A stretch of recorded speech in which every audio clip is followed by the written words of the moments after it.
Hello friends, before we head out on today's journey, I've got something for you.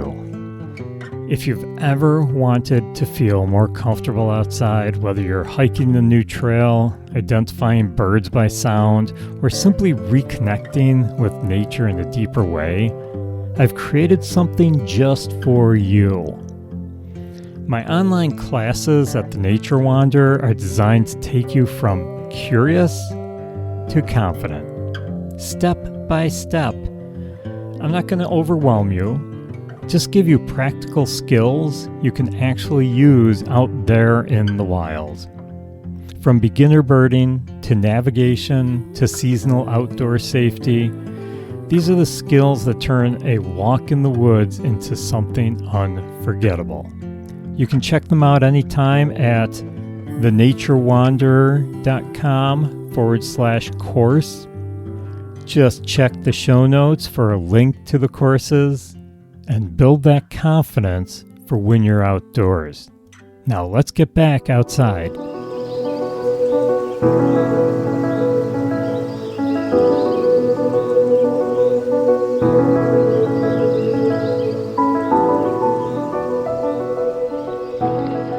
Hello friends, and welcome to the Nature Wander. I'm Paul, your host, and today we're wandering through nature on a rail trail. I'm actually at the Erie Cattaraugus Rail Trail.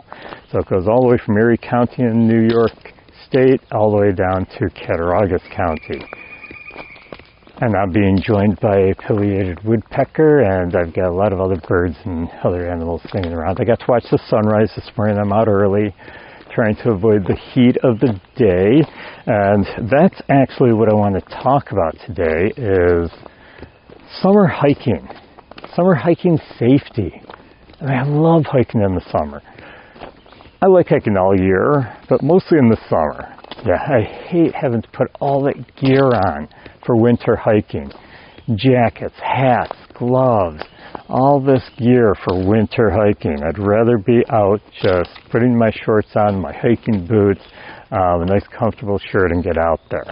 But summer hiking has its own challenges.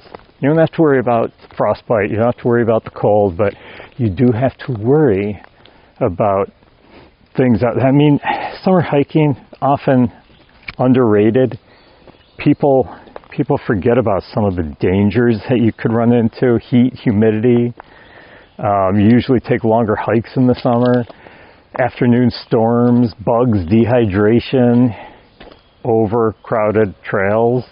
Yeah, and people get overconfident during the summer when they're out hiking. So I want to talk a little bit about how to stay safe during the summer. This is not going to be a full-blown hour and a half, 2 hour talk about summer hiking safety, but it's going to be just a brief talk about summer hiking. Now, the first most important thing when you're out hiking, and this is not wilderness survival, okay? I'm talking about just a day hike, out hiking during the day. One of the most important things, even if you're just going out on a day hike for maybe an hour or two, the most important thing is preparation. Being prepared out on the trail. You need to prepare for your hike. Take the right equipment. Pack the right equipment. Make sure that you are hiking to your abilities. Don't pick a trail that is going to take 6 hours when you only have 3 hours to spare. Don't take a trail that's beyond your abilities. I've done that. I have taken trails that I was exhausted by the end. I saw a trail in the Adirondacks. I saw pictures of it. I did a lot of research on it. It's like, oh, I can do that. That looks like a good trail. My wife was with me. She has shorter legs. Love her, but she is slower than I am, and that's understandable with the smaller legs, shorter legs. So she cannot do a strenuous hike like I can. She goes on some really strenuous hikes, but not as far as I can go. And that's just because I have longer legs and she can't keep up to me, so she's working twice as hard. So you have to take everyone's abilities into account when you're planning a trip. I didn't do that in the Adirondacks, and the two of us were just exhausted by the end of our hike. We did make it to the destination, which is another thing. When you're planning, plan extra time. Assume that you may need to stop more, okay? So put extra time in your planning. Don't make it that you have to get there or you failed. No, I don't want you to think that way, okay? So plan your hike. If you're hiking solo like I am today, let someone know where you're going and what time you plan on being back. I let my wife know last night. It's like, hey, I'm getting up at sunrise now. I'm headed out to the rail trail. I'm going on this section of the trail. I'll be back by, probably 8 o'clock. Now, she knows I'll probably be late because I get distracted out on the trail. But, yeah, if I'm a little bit late, she doesn't worry. If I'm really late, at least she knows where I am. She can send the proper help. Okay, so that's the most important thing. Planning your trip, making sure you have everything in your backpack. I've gone on a last-minute hike, and it's like I get out on the trail with my wife, and it's like, oh, I forgot the bug spray. Now I keep everything in my backpack. So it's always in my car, it's in the backpack. All I have to do is grab some fresh water, and I'm all set. So that's the first thing, is planning. Now, some of the things I want you to think about with the planning, but think about it while you're on the trail, is water. It's summertime. You have to worry about the sun. You have to worry about the heat. Check the forecast before you even leave the house. Know what you're getting into as far as weather goes. Watch for possibility of storms in the afternoon. Summer storms just pop up sometimes in the afternoon, depending on where you're hiking. Could be worse than in other places, but I know down in Florida, you can pretty much, they can say it's going to be a nice day today. You can pretty much expect an afternoon thunderstorm. It may only be for a few minutes, but it's going to be thundering and lightning or something in the afternoon. Expect it. So watch the weather beforehand. But anyhow, heat. You want to stay hydrated. Okay, you don't want to get overworked in the heat, in the sun. Always dress properly. Well, it depends on where you're hiking. I mean, I'm on this nice rail trail, so I'm in shorts today. If I was going through an area where there is a lot of ticks, a lot of, tall grass, I'd be wearing my longer hiking pants. I usually like to wear a moisture-wicking shirt. That way, it keeps me cooler if it's going to be a hot day.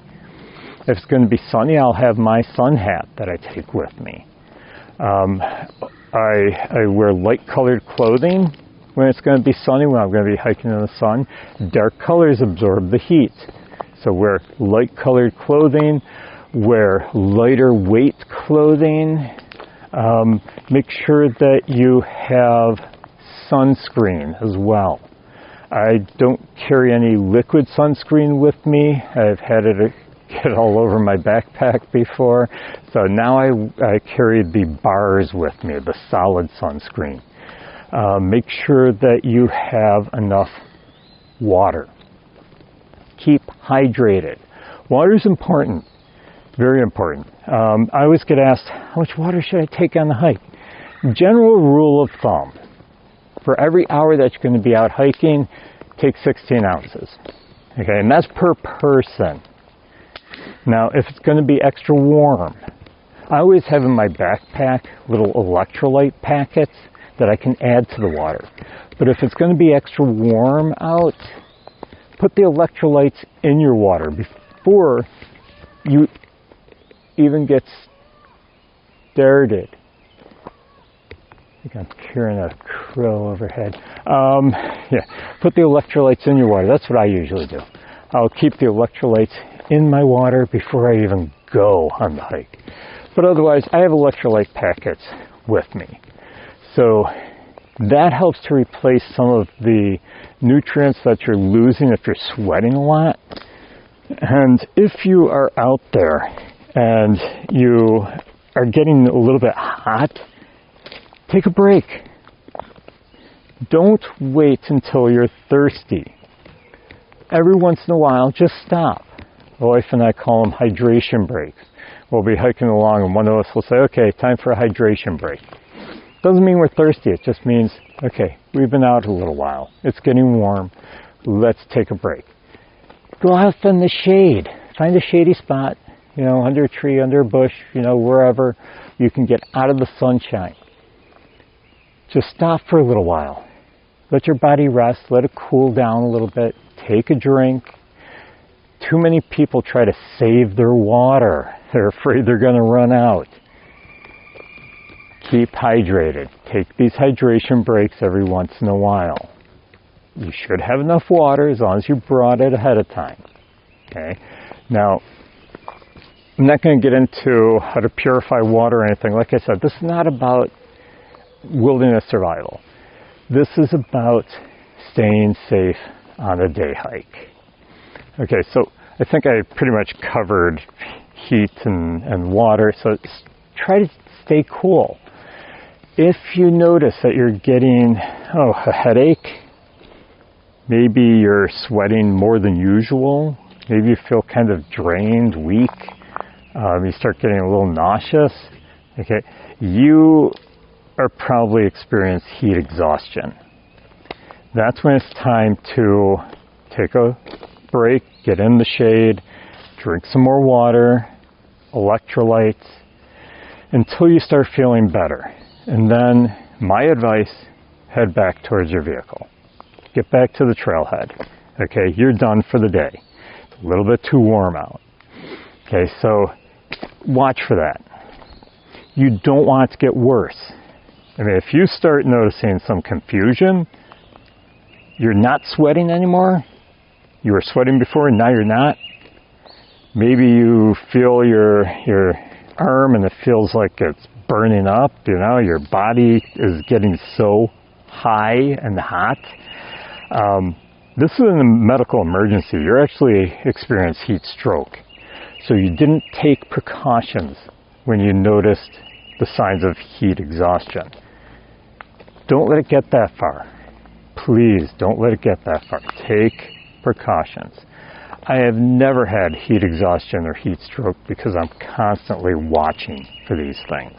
Okay, I didn't want to go that long on the heat, but it's probably the most dangerous part of summer hiking. Another dangerous thing is weather changes. Know that forecast. Know what's going to happen. If it says, there's a 75% chance of showers at 2 p.m. this afternoon, go early. Avoid the showers. Make sure you're back well before the 2 o'clock time, okay? Weathermen, they can't always predict the weather accurately, so give yourself time. If they're calling for heavy rains and it's not even near you, but you're in maybe a valley or something, watch for flash flooding. Okay, so watch for signs of flash flooding. Avoid high windy days. You want to turn around before the storm reaches you. Don't wait until the rain starts. Okay, you want to watch for these storms. You want to watch for any dangers with the weather and turn around. I always like to tell people, turning around is not failure. Okay, it doesn't matter if you're going to make it to your destination. It's smart hiking. I want to talk briefly about bugs, plants, and wildlife. I mean, there's bugs you have to watch out for, mosquitoes. Bring a good insect repellent. I like natural ones. I don't like anything with DEET in it. I don't like chemicals going into my body. But you do you. But I use some natural bug sprays, and they work really good. I haven't had much problems with them. Sometimes with the natural ones, you have to apply them more often. But watch out for mosquitoes. You don't want to be bitten by mosquitoes. If you're hiking in grass, especially tall grass, watch for ticks. Okay, you don't want to get ticks biting you. After a hike, when I get back to my car, I usually go up and down my legs. I feel for any, little bumps on there. I'm feeling for the ticks. Usually I will check my groin when I get home. I will check my armpits. I check my arms. I check my clothing. Another reason why you should wear light-colored clothing, you can see the ticks easier on them. Hiking up in Canada the one time, my wife and I came back to our car, and I was noticing these little dots on her white shirt and her white shorts, and yeah, she had ticks on her, which made me think, okay, well, I better check myself, and I did find some ticks on me too. We are in a highly tick-infested area, so check that. Do a tick check after a hike. I always do them. Just better to be cautious. Bees, just avoid the bees if you can. Watch out for ground bees. If you're allergic to bees, make sure you have whatever you need to, like epinephrine or an EpiPen. So watch out for bees. Don't swat at them. Just, let them go and about their business. They're not trying to bite you. So plants. Avoid poison ivy. Actually, my rule of thumb is don't touch any plants. I know my plants, so I can touch. I know which ones are okay, but a lot of people don't know what poison ivy looks like. They don't know what some of the more dangerous plants look like, so just avoid them. Never eat anything in nature unless you're 100% positive you know what that plant is. I know my plants. Yet I rarely eat anything out on the trail, so avoid these things. As far as wildlife goes, I just saw a deer earlier. I've been listening to the birds. Am I going to go up and try feeding the bear so that I can get an awesome selfie of me with the bear? No! Best thing is to observe from a distance. Do not approach wildlife.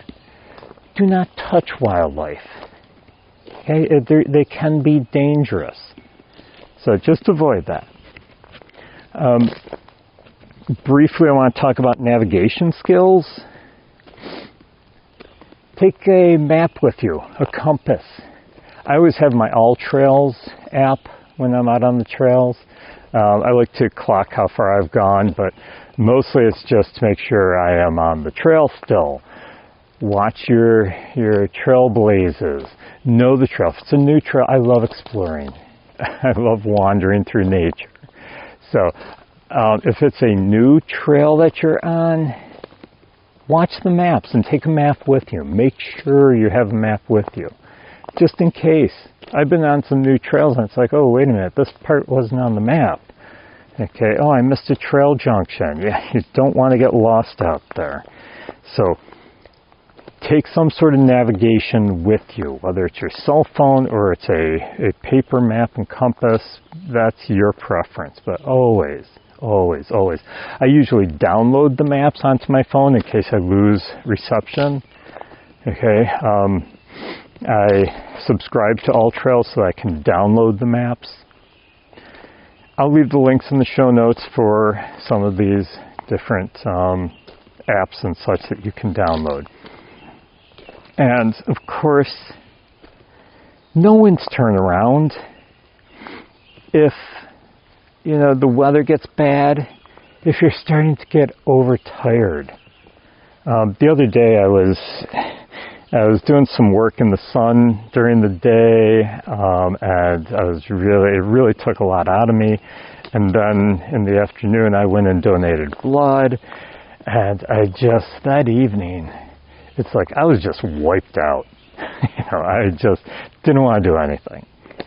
And it's like I just wasn't in the mood for any hiking or anything. So I didn't go for a hike. I wasn't going to force myself to go out for a hike. So watch for fatigue.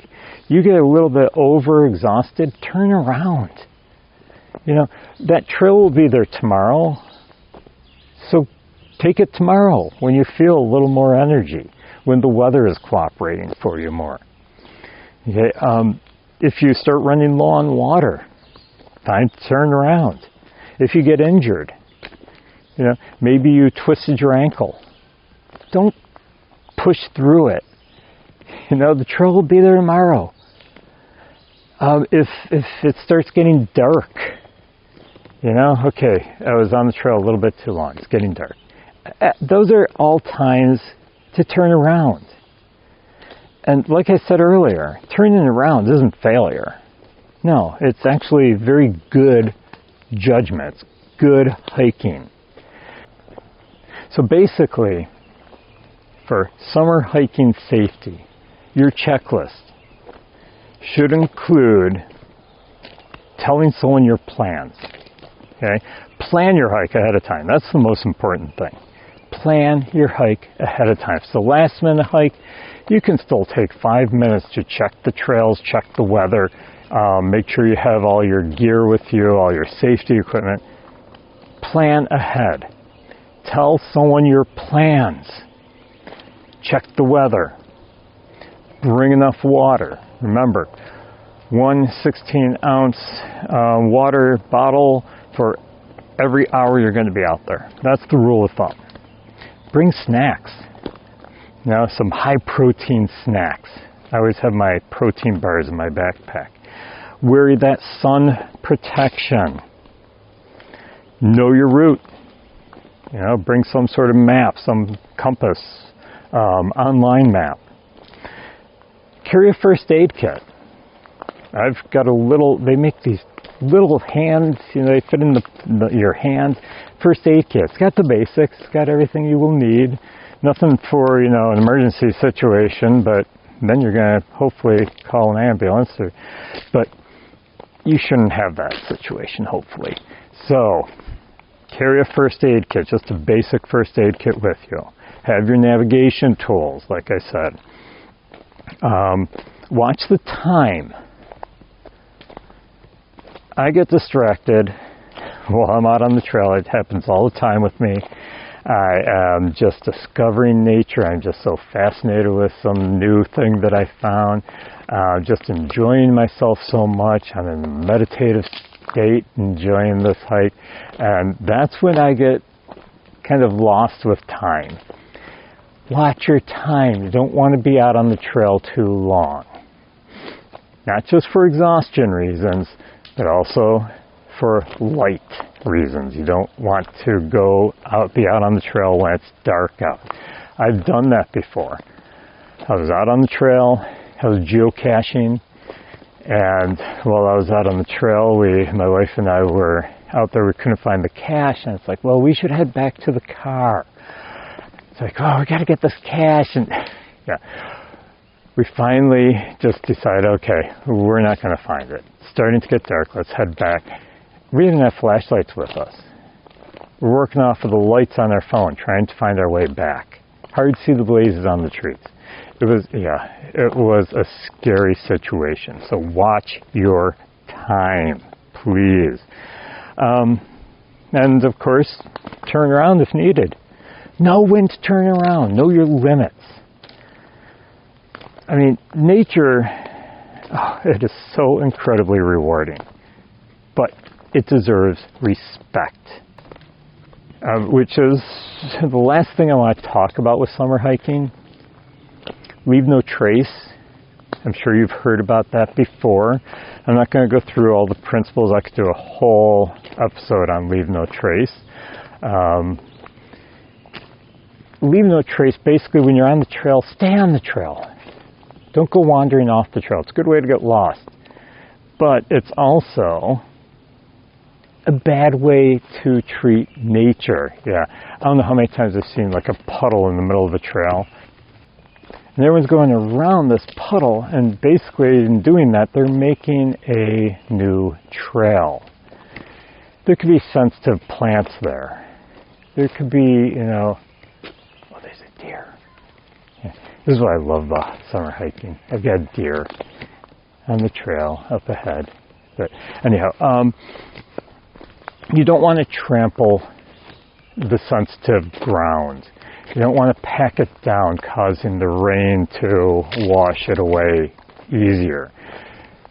If you know it's going to be wet out on the trail, especially in springtime, wear waterproof boots. Go right through the mud puddle. I know it sounds like something you wouldn't want to do, but that's part of leaving no trace. Stay on solid surfaces. Don't make new trails. Also, pack out what you bring in. In other words, don't leave any garbage on the trails. I'm always picking up other people's garbage when I'm out on the trails because it doesn't belong there. And I'm sure it was accidental. They didn't realize they dropped it. At least I try to give benefit of the doubt to people that they aren't just tossing their garbage purposely on the trail. But yeah, try to keep the trail clean when you're out there. Don't take food and toss it in the woods.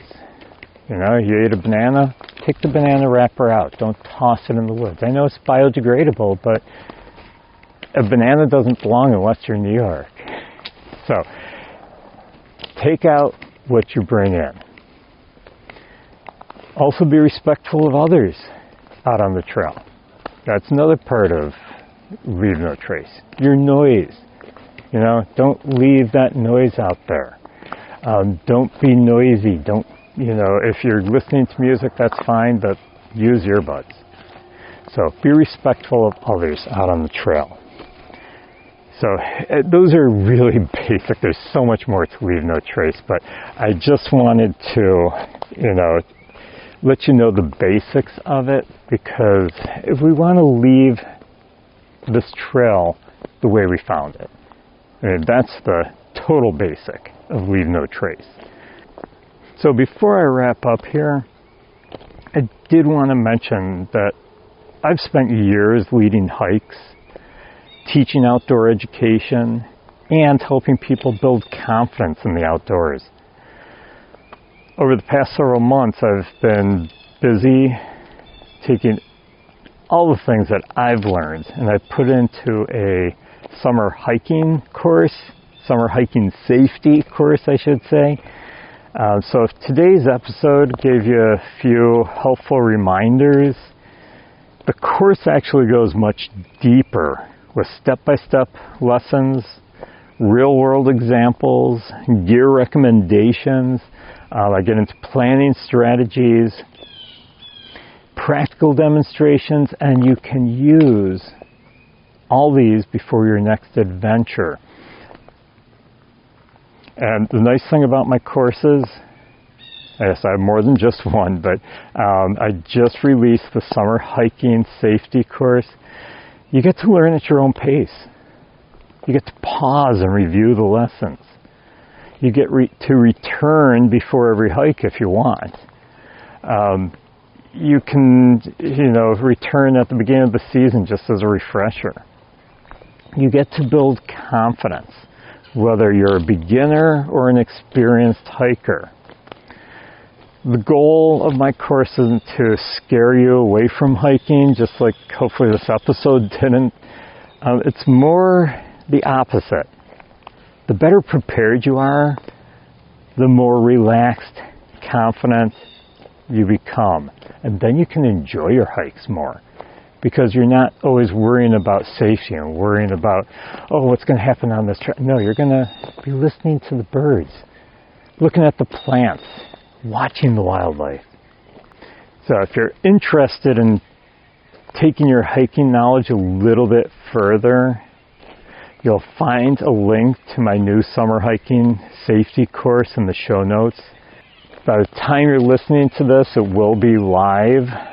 You can either find it at my website, thenaturewanderer.com, or it's also going to be on Udemy. So I do have courses on Udemy. I'll leave the links in the show notes. I prefer you going to my website to do it. The only reason is because I have a lower price on my website for it, and I like to give you a little bit of extra on the website as well. So be sure to check out the course. Like I said, I'll leave the link in the show notes. So I'd like to thank you for wandering with me today, even if you're not physically with me. It's nice to have the company while I'm hiking, because you're with me in spirit and in soul. If you enjoyed this episode, be sure to follow or subscribe so you don't miss our next journey wandering through nature. And if you know someone who could use a little more nature in their life, share the podcast with them. Don't forget to visit the show notes for additional information about the Nature Wanderer and this episode in particular. Until next time, get outside, at least when you can. Stay curious and keep exploring the nature around you.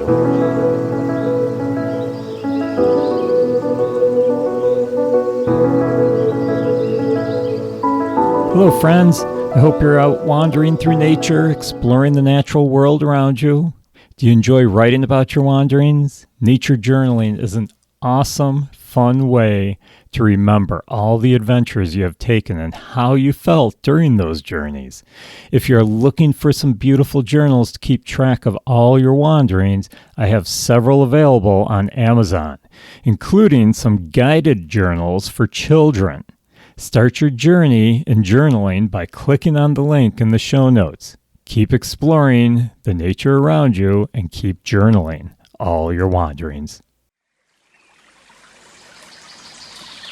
Hey there, fellow nature wanderers. If you're like me, you love spending time outdoors, breathing in that fresh air and connecting with the natural world. But at home, have you ever thought about what's in the products you use every single day? That's why I'm excited to share Apple Valley Natural Soap with you. Their handcrafted all-natural soaps are made with organic ingredients, essential oils, and no harsh chemicals. Awesome! So they're not only great for your skin, but they're safe for the planet. And they don't just stop at soap. Apple Valley Natural Soap also carries a full line of natural skincare products, including shampoos, body butters, facial bars, and more. All designed to nourish your skin without synthetic ingredients. You can't beat that. That's just awesome. Whether you're hiking in the woods or just winding down after a long day, their products bring a little bit of nature right into your home. And the best part? By supporting Apple Valley Natural Soap through the Nature Wanderer, you're also supporting this podcast. Just head to the show notes and click on the link for Apple Valley Natural Soap. So go ahead, treat yourself and the environment to something better. Your skin and Mother Nature will thank you.